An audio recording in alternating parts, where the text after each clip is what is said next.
and turn to page 2 in your liturgy books.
Of atonement,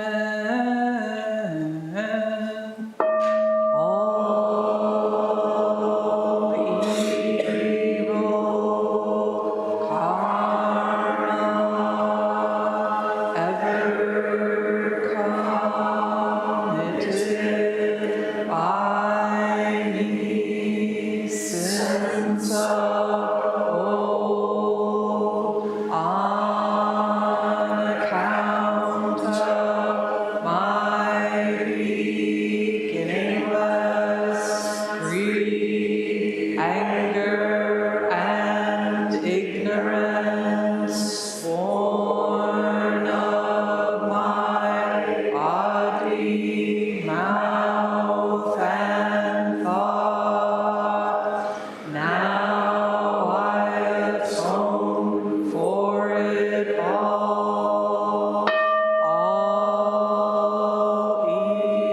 evil karma ever committed by me since of old, on account of my beginningless greed, anger, and ignorance, born of my body, mouth, and thought, now I atone for it all.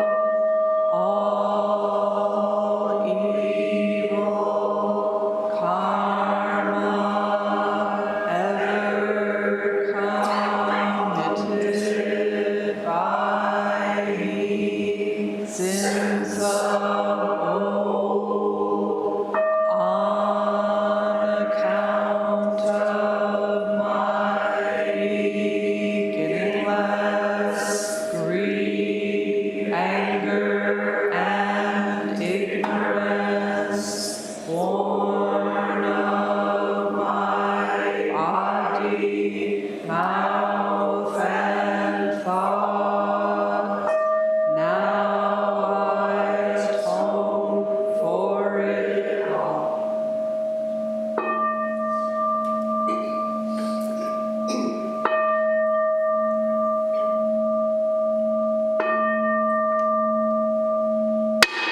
Nikaya, 3 refuges.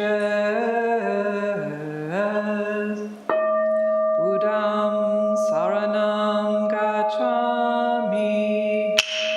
Buddham saranam gacchami. Dhammam saranam gacchami. Dhammam saranam gacchami. Sangham saranam gacchami. Sangham saranam gacchami. I take refuge in Buddha. I take refuge in Buddha. I take refuge in Dharma. I take refuge in Dharma. I take refuge in Sangha. I take refuge in Sangha.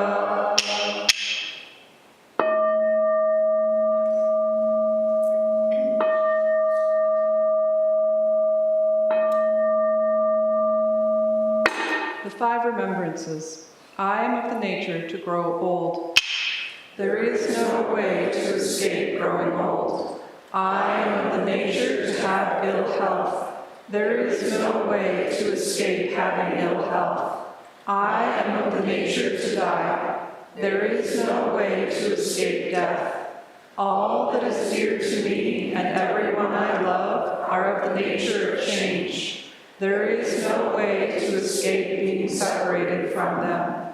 My deeds are my closest companions. I am the beneficiary of my deeds. My deeds are the ground on which I stand. I am of the nature to grow old. There is no way to escape growing old. I am of the nature to have ill health. There is no way to escape having ill health. I am of the nature to die. There is no way to escape death. All that is dear to me and everyone I love are of the nature of change. There is no way to escape being separated from them. My deeds are my closest companions. I am the beneficiary of my deeds. My deeds are the ground on which I stand. I am of the nature to grow old. There is no way to escape growing old. I am of the nature to have ill health. There is no way to escape having ill health. I am of the nature to die. There is no way to escape death. All that is dear to me and everyone I love are of the nature of change. There is no way to escape being separated from them. My deeds are my closest companions. I am the beneficiary of my deeds.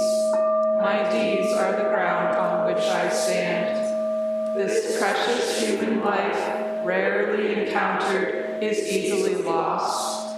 Now that I have life and opportunity, may I practice the Dharma wholeheartedly.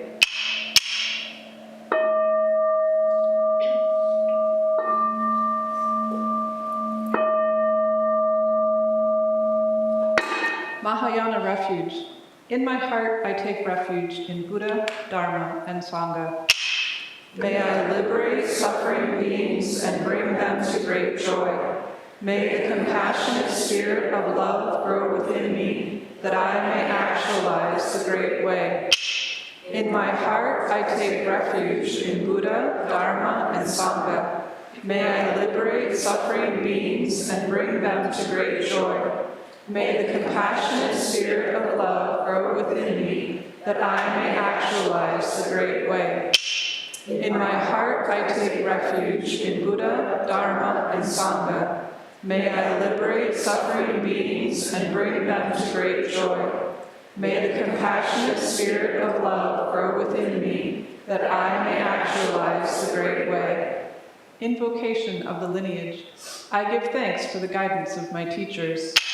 For the lineage of teachers before them, I give thanks and offerings for their devoted practice of generosity, moral discipline, patience, joyful effort, concentration, wisdom, skillful means, unshakable vow, spiritual powers, and awakened awareness for my benefit. May their years of life be lengthened. May their vows be completely realized. And may I cultivate these perfections with their guidance.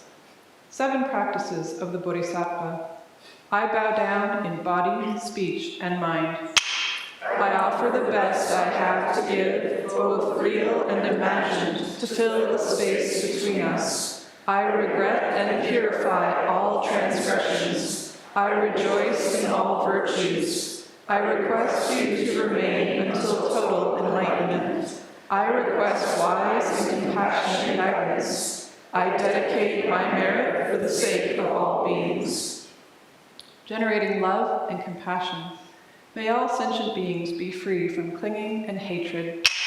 Being close to some and distant from others, how wonderful it would be. May this be accomplished. I will free them from clinging and hatred. Bless me to accomplish this. May all sentient beings enjoy happiness and the causes of happiness. How wonderful it would be. May this be accomplished. I will bring them happiness and the causes of happiness. Bless me to accomplish this. May all sentient beings be free from suffering and the causes of suffering. How wonderful it would be. May this be accomplished. I will free them from suffering and the causes of suffering. Bless me to accomplish this. May all sentient beings have the joy that has never known suffering.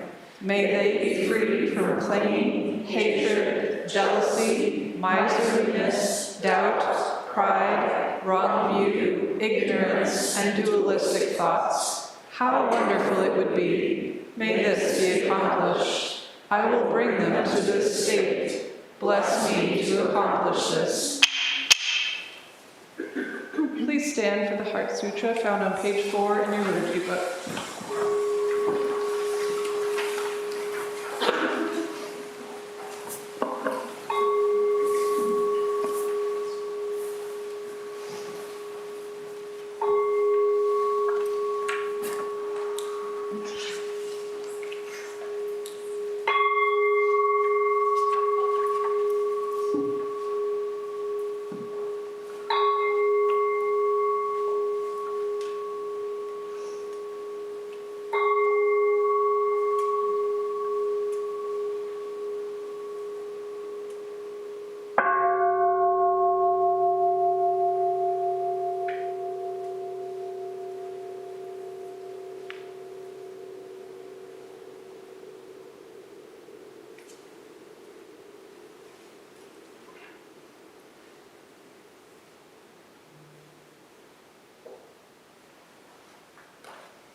Great Prajna Paramita Heart Sutra.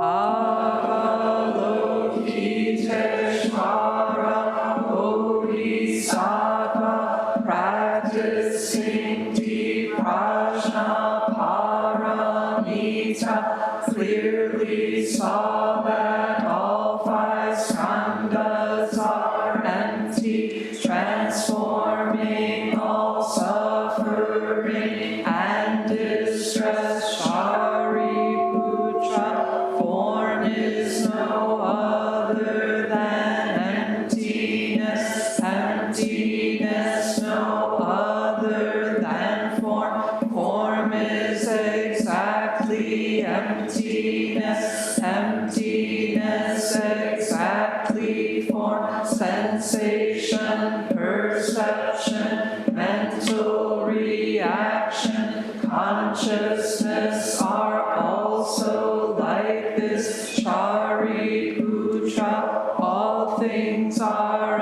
essentially empty, not formed, not destroyed, not stained, not pure, without loss, without gain. Therefore, in emptiness there is no form, no sensation, perception, mental reaction, consciousness, no eye, ear, nose, tongue, body, mind, no color, sound, smell, taste, touch, object of thought, no seeing, and so on, to no thinking, no ignorance, and also no ending of ignorance, and no old age and death, and also no ending of old age and death, no suffering, cause of suffering, cessation, path, no wisdom, and no attainment, since there is nothing to attain. The Bodhisattva lives by prajna paramita, with no hindrance in the mind, no hindrance, and therefore no fear, far beyond delusive thinking. Right here is nirvana. All Buddhas of past, present, and future live by prajna paramita, attaining anuttara samyak sambodhi. Therefore know that prajna paramita is the great sacred mantra, the great vivid mantra, the unsurpassed mantra, the supreme mantra, which completely removes all suffering. This is truth, not mere formality. Therefore set forth the prajna paramita mantra, set forth this mantra and proclaim Gate Gate Parasam Gate Bodhi Swaha, Gate Gate Parasam Gate Bodhi Swaha, Gate Parasam Gate Bodhi Swaha. Infinite realms of light and dark convey the Buddha mind. All that is and we ourselves come forth in perfect harmony. We offer this sincere and devoted practice for the many beings of the 6 worlds, and dedicate it in grateful thanks to the strength and sound practice of the Great Heartland Sangha and its teachers. May our virtuous actions be clear from all interferences, and may our vows be fully realized. We especially dedicate these merits to Chris, Monica, Christine, Jikan, Art, Vicky, Joe, Cindy, Soke, Roger, Debbie. May they have peace and healing. And to Tom, Max, Lynn, Tracy, at the time of their death, and those whose names we hold in the silence of our hearts, as well as those whose names we now voice aloud.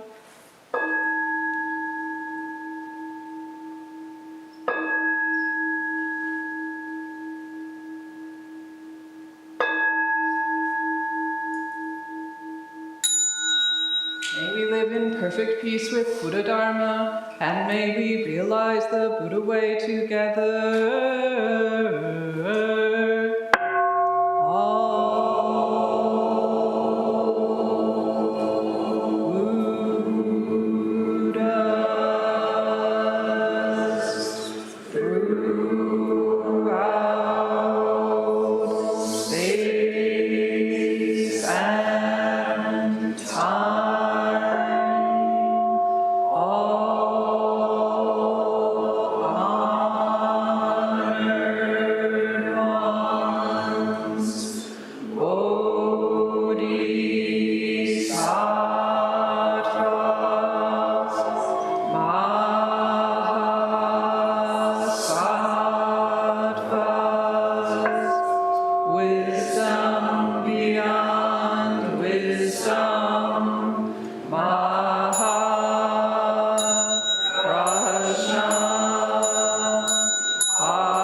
Please prepare for zazen.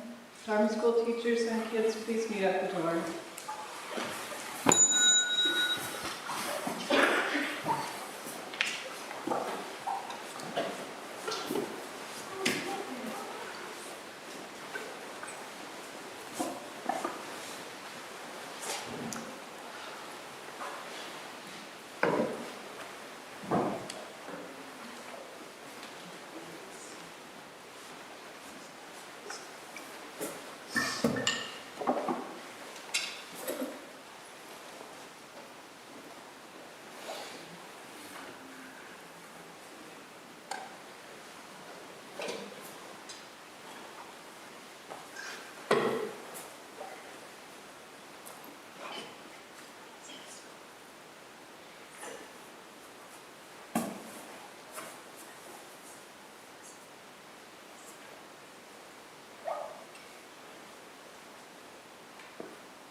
Stand for walking position.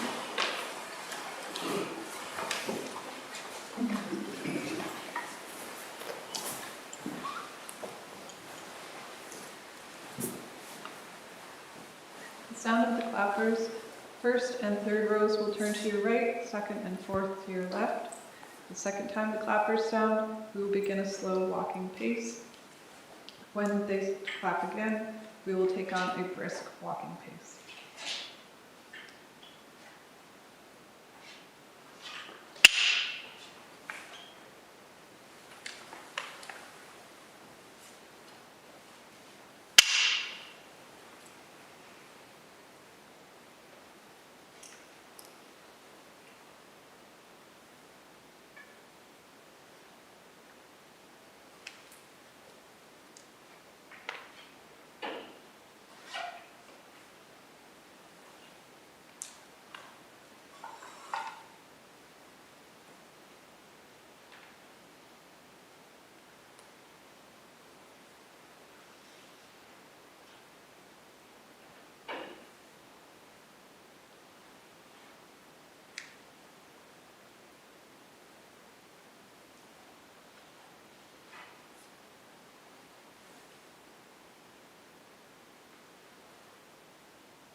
We will now read the Song of Covenant, which is found on page 8 in your liturgy book.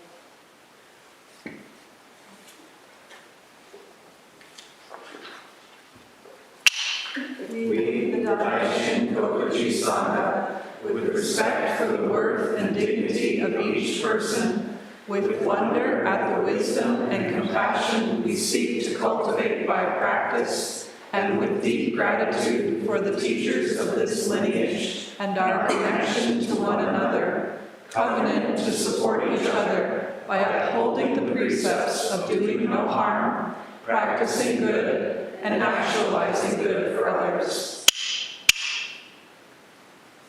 Please be seated for the talk. Please sit comfortably so you can see the teacher. We will begin with the Gata on opening the sutra, which is also found on page 8.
Opening the sutra.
Good morning, everybody.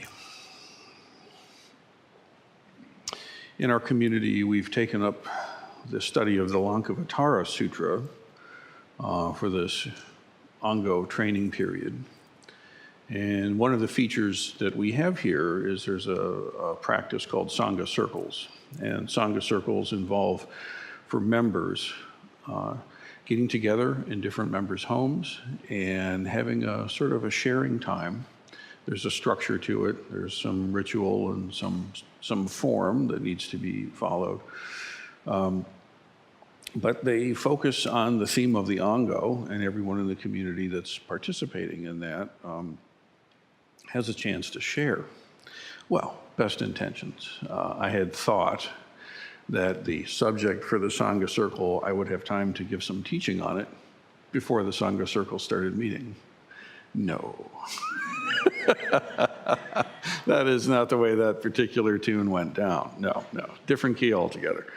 And nonetheless, Sangha circles met, and this is pretty deep end stuff, you know. And it's amazing to me. The Dharma, is exotic as it may seem, is actually inherent. It's nothing special. It's simply a depiction, a description of our own mind and our own body. And so when people get together and reflect, the Dharma's there. It's kind of interesting. Nonetheless, I would like to talk at some depth today, given the time we have, on the subject of the first Sangha circle. So if you did one of those, this will sound familiar to you, and if not, welcome to the Lankavatara Sutra. I'll read you the little chunk that we have as our topic, and then we'll hear some about it. So, from the Lankavatara Sutra. Then said Mahamati to the Blessed One, "Why is it that the ignorant are given up to discrimination, and the wise are not? Why is that?" The Blessed One replied, "It is because, O Mahamati, that the ignorant cling to names, to signs, and to ideas. And they cling to these names and signs and ideas as their minds move along these channels. They feed on multiplicities of objects and fall into the notion of a separate, fixed, permanent self and what belongs to it. They make discriminations of good and bad among appearances and cling to what is agreeable. As thus they cling, there is a reversion to ignorance and karma, born of greed, hatred, and delusion. This karma is accumulated. As this accumulation of karma goes on, they become imprisoned in a cocoon of discriminations and are henceforth unable to free themselves from the round of suffering.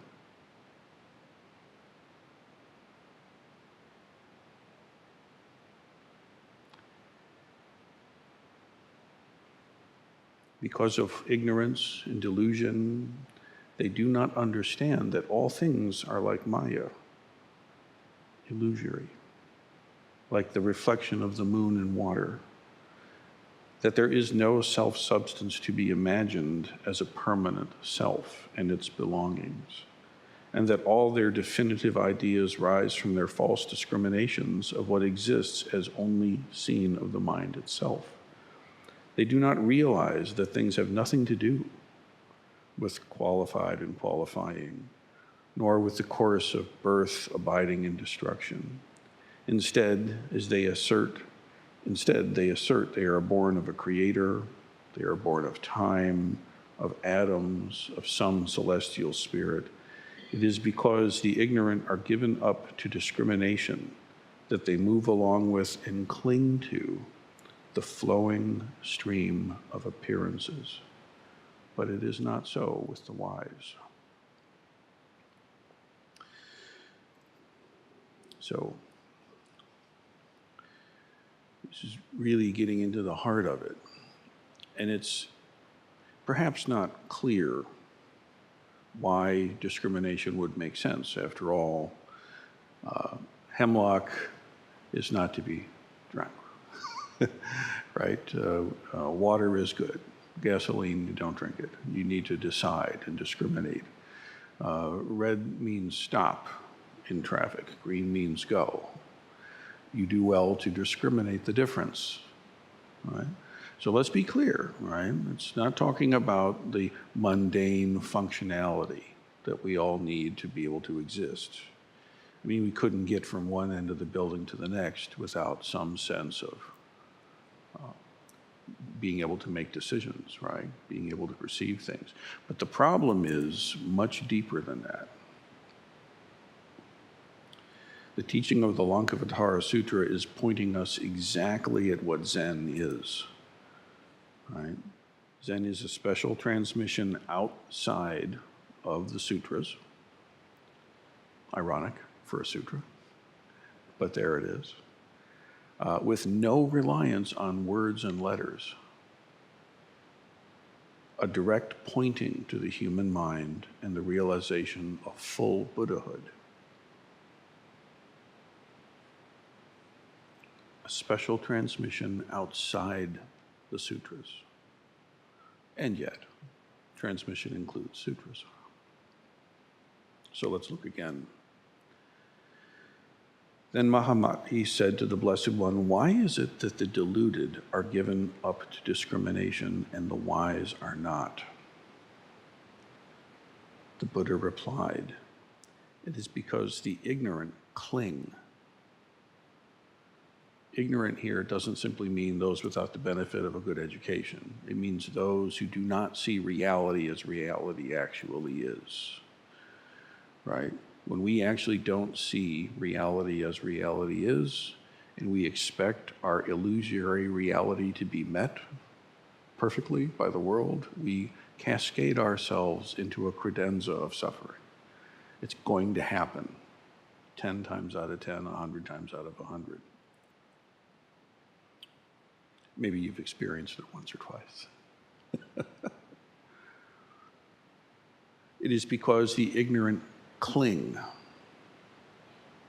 Now, let's keep that in mind. It's not that names, ideas, and language are evil, and therefore we all take a vow of becoming mute. And we stop up our ears so we don't hear things, and we never say names again, and that's what we do. No, that's a mistake. That's definitely not the gig, right? It's not if your eye causes you to have a false sense of self, rip it out. No, that's bad advice. Sorry, I don't agree with it. If your eye is causing you trouble, learn to see how the eye functions and how the mind functions and how you cling to things which can't be clung to, and your dumbass suffers as a result. So wake up and understand how things work.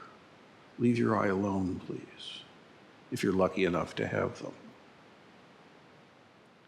This is not a path of mortification of the body. We don't make an enemy of our own physical being. Quite the contrary. And yet, there's a map here with a big X right on this thing. And you have to pay attention to this clinging. It's the clinging. It's the fixing. And it's not you deciding that that's what you're going to do. It's not that coarse. It's not that blatant. It's far more subtle than that. It's like the operating system of your unconscious mind. You didn't get to choose it.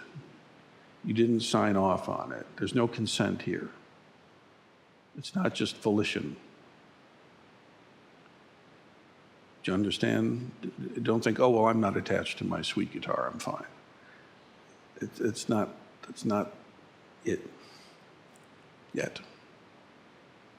It's how you look and see the world.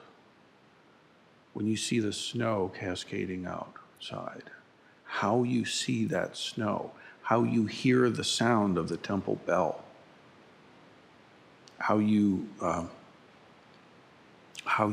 deal with that war 1,000 miles away. That resistant kid, the career imploding or fading, the diagnosis, as well as the wins and the beautiful things. So this clinging needs to be really thoroughly investigated. And you can't do it just by thinking about it. You have to learn how to be very, very still. You must make stillness your ally and friend, because it's in stillness that you're able to actually have a chance to observe what's going on. When you're in the wheel, running around like a hamster, there's no time for anything. It's all frantic. It's all push and pull and, oh my God, and what are we going to do? And how about this? And oh my God, that. And it's this constant panting, right? And even if your environment doesn't seem to be fraught with these perils, you can manufacture them quite nicely, quite easily, quite readily. You're a virtuoso of it. Have you noticed? Sometimes people come to retreat. Oh, I'm going to come and have a nice, peaceful, quiet rest time. And you know what happens is you get into full contact with your own mind. Woof. Right? Because if you're still and you're paying attention and you're awake and you're watching what's going on, that is what you're dealing with. You have to deal with it.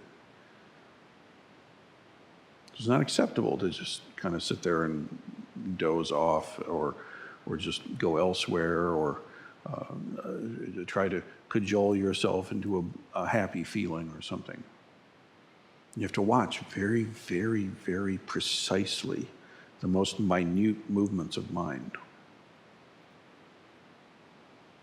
How does your mind stream react when a sound happens? See? You would think, well, who cares? You hear it. No, you have to really watch. This is what the sutras say, anyway, right? This is also my experience. This is also the experience of my teachers. It's also the experience of many adept practitioners in the Sangha. So it's really not speculative. But it is something that you have to engage directly yourself. no, I don't know why you would want to, but if you were to memorize the talk I just gave, it wouldn't help you. No one cares. It doesn't matter. What matters is that you actually practice what these words are just trying to point you towards. That's the thing. That's the thing. See? It is because the ignorant cling to names, signs, ideas, language, words. And as their minds move along these channels, they feed on multiplicities of objects. Now let's talk about this. Imagine, if you will, that your eye, okay, your eyeball, to use that one, is there as an organ of perception, okay? And it comes into contact with some visual object, say that, okay? So you've got your organ of perception and you've got the object of perception, right? And there's another part to this triangle, which is, you could say, I mind or I consciousness, right? So there's the organ of perception, there's the object of perception, and there's the consciousness of that organ's perception. And in terms of visual stuff, what ends up happening is that your eye ends up accruing karma of eye consciousness. Your eye mind starts to like certain things. It wants to see. It wants to see happy colors and good things or whatever, and it sees scary things, it recoils. And as this experience starts to happen, and you can imagine this happening as an infant matures into being, God help you, a toddler, right? And then beyond. What's happening is karma, meaning cause and effect. That's all karma is, right? Cause and effect. It's accruing within this system of I, object of perception, and consciousness. And that I consciousness starts to have a little bit of a biography. It starts to have its own little bit of a story. It starts to get a sense of a self. And it starts to have preferences. Well, I like this, I don't like that. This, I like the way this looks, I don't like the way this looks. This is attractive, this is scary. Does it make sense? So that's when the sutra is saying that the eye is going along these channels, feeding. Your eye is craving to see. And it's on fire with the drive to see. And at the very same time, sounds. Now here's a different organ of perception, the ear, right? So there's the organ of perception, there's the sound, and there's ear consciousness, or ear mind, you could say.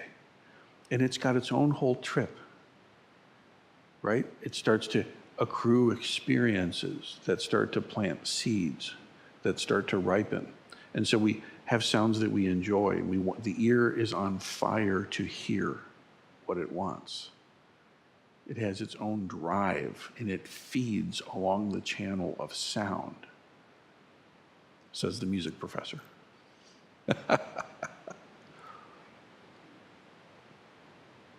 So if you just had those two, there's eye, object of sight, and eye mind, and ear, object of hearing, perception, and ear mind, right? And they're kind of independent, and they both have their own little agendas going. But we're not done. Nose, eye, ear, nose, tongue, body, right? It's the same thing for all of those. We call them the skandhas, the heaps. like a pile of leaves. You think it's a thing, and it's not. It's a collection of little things that themselves aren't a thing. It's a pile. That's what we call the piles of dirty laundry around the house. There's a skandha. The skandhas begin to accrue, so we need to clean the house, right? But your body, your skin, it's on fire. The skin wants what the skin wants, right? So there's touch, and there's touch mind, and there's sensation of touch. And again, it gets a little biography going. It gets a little bit of a history, it's a little bit of a identity, maybe a lot of identity. In fact, it's not a little at all, it's massive. And so you have experiences of touch, and you find this pleasurable and agreeable, and you find this painful and disagreeable, depending how you're wired. Some people get that crossed. Nonetheless, you see what's happening there? The system is in place.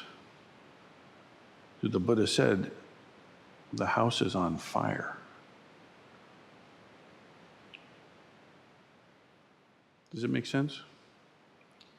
So now you poor schmo, now you've got eye, ear, nose, tongue, body, taste, it's the same thing, but also mind.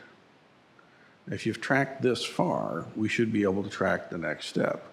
Mind is also an organ of perception, the way the sutra teaches it, the way the Dharma is, how Buddha explained it. And the mind has its object of perception. Do you know what those are? Thoughts, names, signs, ideas, concepts, language, identity. So I'm the youngest guy in the room. That's who I am. We'll give that a minute.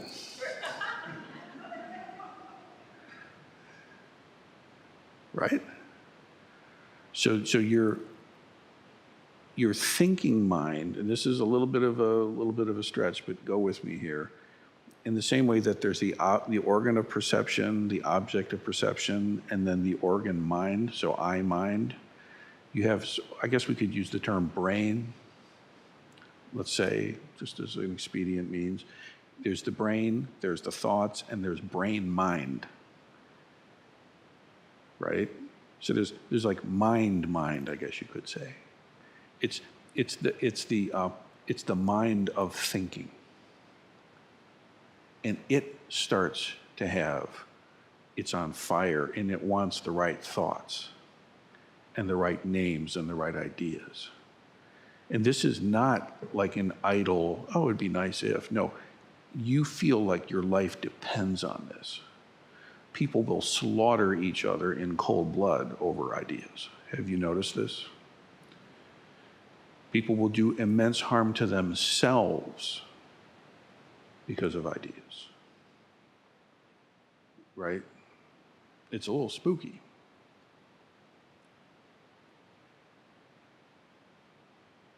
So what's happening here is actually you have all these sense organs, eye, ear, nose, tongue, body, mind, that all have their own agenda.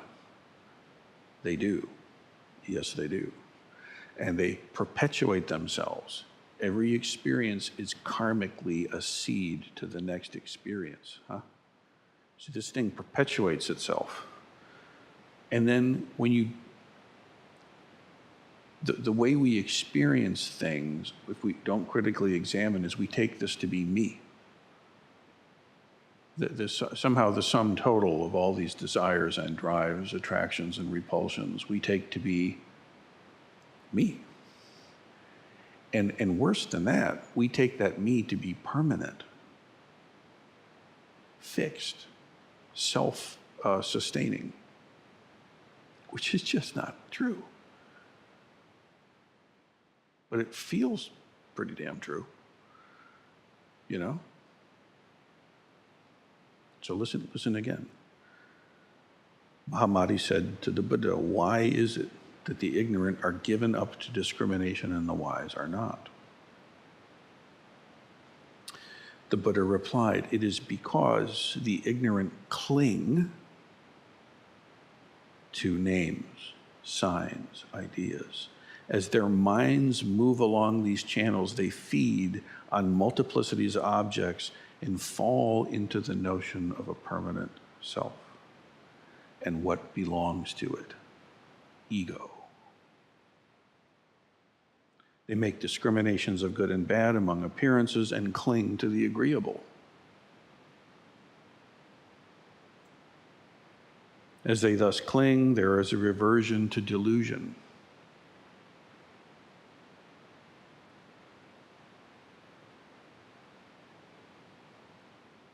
And karma, born of greed, anger, and ignorance, is accumulated. And it is. As the accumulation of karma goes on, they become imprisoned in a cocoon of discrimination. And I think this is a very apt metaphor, simile, analogy. You know, I think of when Frodo is trying to take the ring in and the big spider grabs him, and it's very much like that. Your own sense organs are wrapping you in a cocoon. And what's bizarre is you start to feel like, oh, this is me. And you'll fight for it. Someone comes along and threatens your cocoon.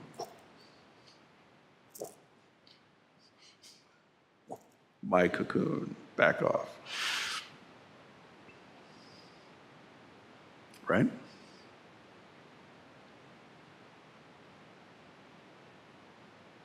And because they're trapped in this cocoon, they are unable to free themselves from suffering. Because we just go right along, hop, skipping, and jumping from one desire to the next. And even if we're able to get things to line up pleasantly for some beautiful heightened experience, pick your sense, pick the way to fulfill it, doesn't matter. Even if you can manifest that, and we try, sometimes we do, it doesn't solve anything, does it? Because what ends up happening is that amazing height peak experience that's so compelling and obsessive about it and all that. You have it, and then it's done, and then more. Right? Or maybe that's not it. Maybe now it's this one. Oh yeah, that's it. And off we go on a new trip. And this includes spiritual practice, by the way. It does. Oh, yes, it does. It's very easy to say, oh, I know, I'm a spiritual person now. I don't do that stuff. I'm a spiritual person now. I have it together. I'm free from that. You, on the other hand, you. It's the same thing. That's why it's not dependent on words and letters. So what do? You sit down, you shut up, you pay attention. That's what you do. You have to be still. You have to learn how to get your body connected to itself. This is the first thing. You've got to get your hara going. You've got to get your one point to be a real thing. You've got to get your spine aligned as much as you can. Look, I have scoliosis. My spine's never going to be straight. It can be straight enough for my body to function the way I need it to, thankfully. Right? I often say I have ringing in the ears from playing really loudly. I can never be in pure silence, but it's silence enough for me to do the work I need to do. So, but you have to do the thing. So when you sit, when you come to temple, and we have that, even on a Sunday here, I think we have 20 minutes we sit, right? If you really sit there, like your life depends on you noticing what's happening in your mind, and really, whatever your practice is, really throw yourself into that practice. And for most, it will begin with paying attention to mindfulness of breath. But if it's koan or shikantaza or whatever other discipline you're working with, you have to realize that that is not separate from what this sutra is pointing to. What the lineage and the ancestors and the practices are all about is for us to realize our inherent perfection and our inherent freedom. because that's what happens when you awaken. When you actually see into the nature of the self, suddenly these things that were trapping us in some horrible spider cocoon become play. And you can play freely in a samadhi of self and other fulfilling joy. And it's real. And it doesn't depend on the circumstances you're in. It doesn't depend on you having a happy day. Because you realize that your nature and the nature of the cosmos are precisely the same. Absolutely no different. And wherever you are, whatever your situation is, there's a way to be a bodhisattva in that exact situation. There's a way for you to be the Buddha of that moment.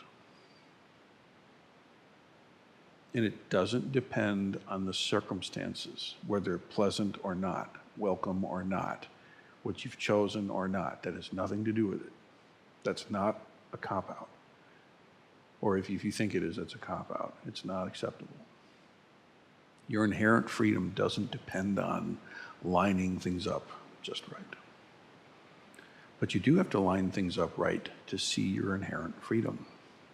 So that's why we go to extreme lengths to sit down and be quiet, and to pay attention, and to get connected to people that have experience with this, and be in a community that's doing the thing.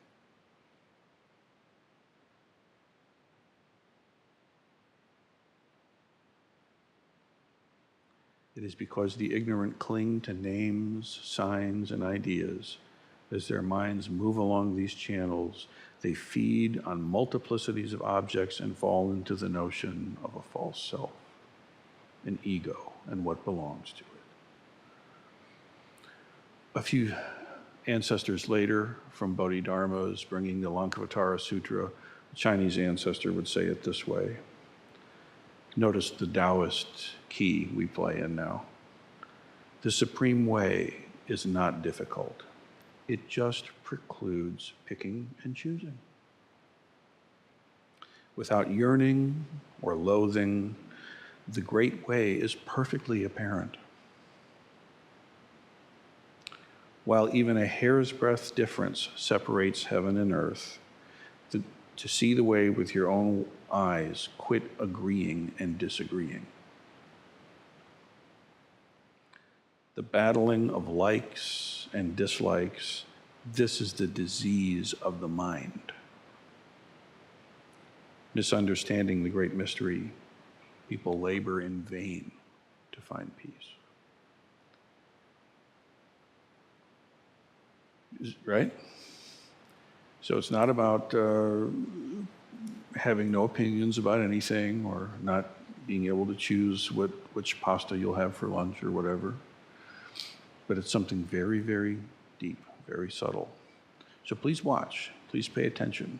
And as you hopefully engage with this sutra, read a couple of pages a day, just let the teachings wash through you. Just let your cells kind of bask in it. Don't cling to them. Don't try to figure it all out and put it on a spreadsheet. But let it sort of saturate you, okay? And then just notice what you notice. If you open your mind to the sutra and allow it in, then notice what you notice as you go through your day. Pay attention to it. So, for the sake of all beings throughout space and time, may we find the inherent freedom that is our birthright and live it. May it be so.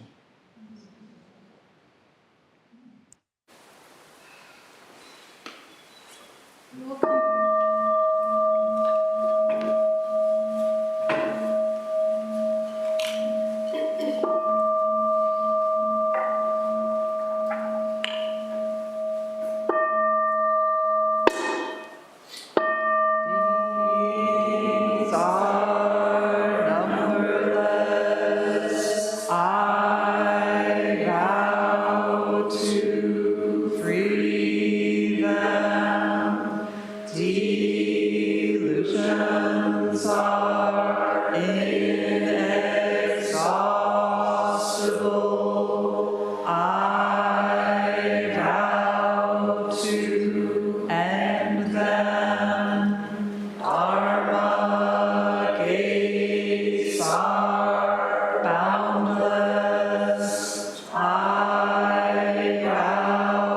to enter them. The Buddha way is unsurpassable. I vow to embody it. Beings are numberless. I vow to free them. The illusions are inexhaustible. I vow to end them. Dharma gates are boundless. I vow to enter them. The Buddha way is unsurpassable. I vow to embody it. Beings are numberless. I vow to free them. Delusions are inexhaustible. I vow to end them. Dharma gates are boundless. I vow to enter them. The Buddha way is unsurpassable. I vow to embody it.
Thank you all for coming today. Would anyone like to share announcements?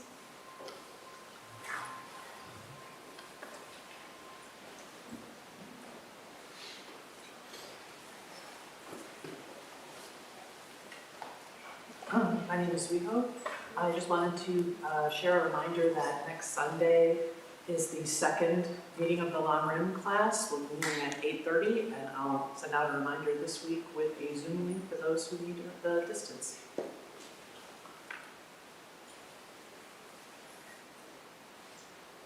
My name is Pooja.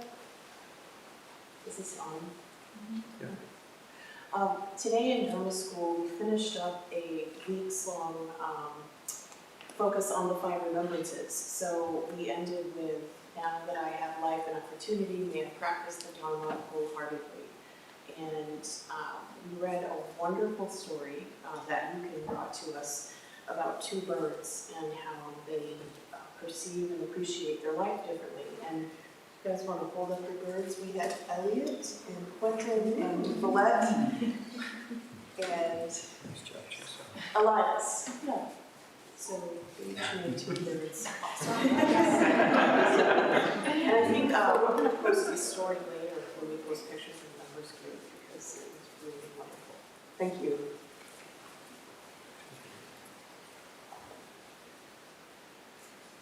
For all the birds here who would like to, It is on. oh, it's muted. Oh. For all the birds here who would like to get intimate with their own minds, like Roshi was talking about at session, if you know what I'm talking about, please always register in advance. If you don't know, or it's your first time and you want to get started with session, please see me or Ankin to learn how, and please do that at least 2 weeks before any session you would like to attend. Thank you. Next Saturday, 9 to 5, is the first of only 2 workshops, Vesango, on the Lankavatara Sutta. So if you want to know what Buddhism is all about, if you want to know what Zen is all about, if you want to know what your own mind is all about, please come to these workshops. The event is on the Facebook page, the members page. Please register because food will be provided. Again, 9 to 5. Please register. It is hybrid. My name is Enmei, and I am the Jukai coordinator this year. So if anyone is considering taking the precepts, if they're considering doing Jukai this year, 2024, and have not yet applied, please do so. The application process closes tomorrow, so I do need all the applications in. If you're having any concerns or just want some help filling the form out or have any further questions, please see me after service. And also please join us after service. There's refreshments and food available. Please restore the Zendo.